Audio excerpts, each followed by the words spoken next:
Ana.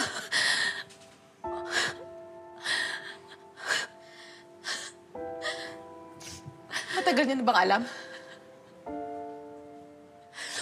Nung nasa Palawan tayo. Kaya niyo ba ako tinutulungan doon? Ha? Para ba makabawi sa mga kasalanan ninyo sa akin? Ganun ba yun? Tinutulungan kita dahil alam ko, hindi ka masama. Tsaka gusto ko makasama ka. Buong panahon na magkasama ho tayo. Nagtitinginan ho tayo mata sa mata. Sinasabi ko sa inyo lahat ng nararamdaman ko, lahat ng naiisip ko. Pero alam niyo pala alam niyo na nagsisinungaling kayo sa akin. Natakot ako. Hindi! Natakot! Natakot kayo dahil may ginawa kayong kasalanan. Natakot kayo kasi tinapon niyo ako. Tinapon niyo ako, di ba? Ana, hindi ko ginusto ang nangyari noon.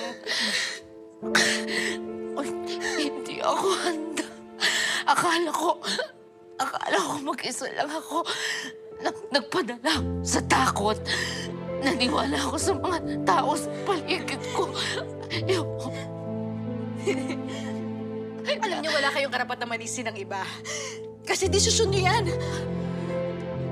Desisyon ng pagiging ina, gaya ng desisyon ko maging ina kay Grace. Masabihin niyo sa akin, ginusto niyo lang ako umalis. Ginusto niyo ako mawala sa inyo. Ang hindi ko naiintindihan, ang hindi ko natatanggap ngayon, walang ina na gusto mawalay sa anak niya. Wala! Hindi.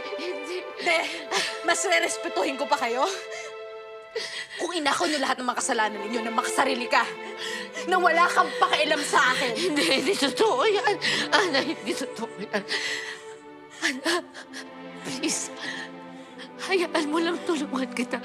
Yun lang ang hinihiling ko. Ana.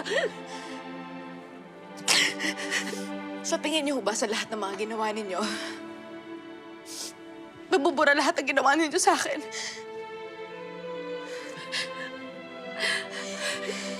Hindi kayo po pwedeng humiling. Sa oras kung kailan niyo gusto maging ina.